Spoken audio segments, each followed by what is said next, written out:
Remote system কিভাবে লাগাবেন আপনার স্কুটারে দেখিয়ে দিচ্ছি। এটা হচ্ছে সিকিউরিটি সিস্টেমের মেশিন, আর এগুলো হচ্ছে রিমোট, সব ফাংশনই কাজ করবে। তো দেখুন কানেকশনটা যেভাবে করবেন, এটা হচ্ছে লাল তার আর কালো তার। এই লাল তারটা আর কালো তারটা মেন 48 ভোল্ট গাড়ি হোক বা 60 ভোল্ট গাড়ি হোক তার সঙ্গে কানেকশন হবে ব্যাটারির যে 60 ভোল্ট।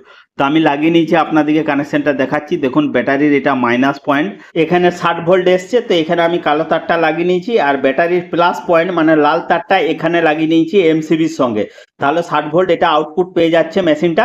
এরপর দেখুন এখানে তিনটা তার বাজবে, অরেঞ্জ তার, ব্লু তার আর গ্রিন তার। তো এই অরেঞ্জ তার যেটা, সেটা হচ্ছে চাবির সঙ্গে লাগবে। চাবি অন করলে এই মেশিনটাতে 60 ভোল্ট ঢুকবে, আপনার যত ভোল্ট গাড়ি তত ভোল্ট এখানে আসবে। এরপর দেখুন বেঁচে রইল দুটা তার, গ্রিন তার আর ব্লু তার। তো এই সবুজ তারটা লাগিয়ে দিয়েছি মোটরের হলুদ তারের সঙ্গে। মোটরের যে তিনটা তার আছে, তো হলুদ তারটার সঙ্গে সবুজ তারটা লাগিয়ে নিয়েছি, আর ব্লু তারটা খালি থাকবে। রিমোট ফাংশন কাজ করছে দেখুন। ফুল ভিডিও দেখতে হলে এই ভিডিও ডিসক্রিপশনে লিঙ্কটা